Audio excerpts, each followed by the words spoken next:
கோயம்புத்தூர் செட்டிப்பாளையத்துக்கும் பக்கத்தில் அமைஞ்சிருக்கிற ப்ராப்பர்ட்டி தான் பார்க்குறேங்க. இது 8 சென்ட் அளவு இருக்குது. 8 சென்ட்டில் வந்து பார்த்துட்டிங்கன்னா ஃபுல்லுமே வந்து பில்டிங் இருக்குதுங்க. இந்த பில்டிங்கில் வந்து சித்தா ஆயுர்வேதிக் யுனானிக்கு தேவையான மருந்துகள் வந்து தயாரிக்கிற இடம். உங்களுக்கு லைசன்ஸோடு இது வந்து அவைலபிளாக இருக்குது. 3க்குமே வந்து லைசன்ஸ் இருக்குதுங்க. தார் ரோட்டிலேருந்து வந்து பார்த்திங்கன்னா கரெக்டாக ஒரு 150 அடியில் அமைஞ்சிருக்குது. முன்னாடி வழி வந்து பார்த்துட்டிங்க அப்படின்னா 25 அடி வழிங்க. சைட்டில் வந்து இந்த லேண்டு வந்து அமைஞ்சிருக்கு. பக்கத்துலலாம் வந்து பார்த்திங்கன்னா தெரியும், வீடுகளே இருக்குது. மெயின் ரோட்லேருந்து கரெக்டாக ஒரு 150 அடியில் இருக்குதுங்க. இதோட ஃபுல் வீடியோ வந்து லிங்க் வந்து டிஸ்கிரிப்ஷனில் கொடுத்துருக்குறேனுங்க, பாருங்கள்.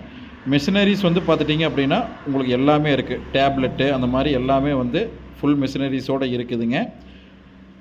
டோட்டல் ரேட்டு வந்து பார்த்துட்டிங்க அப்படின்னா 1,10,00,000 சொல்கிறாங்க. அதிலிருந்து நம்ம கம்மி பண்ணி பேசி வாங்கிக்கலாம். நம்ம சேனலை ஃபஸ்ட் டைம் பார்க்குறீங்கன்னா சப்ஸ்கிரைப் அண்ட் ஃபாலோ பண்ணிக்கிங்க. தேங்க்யூ.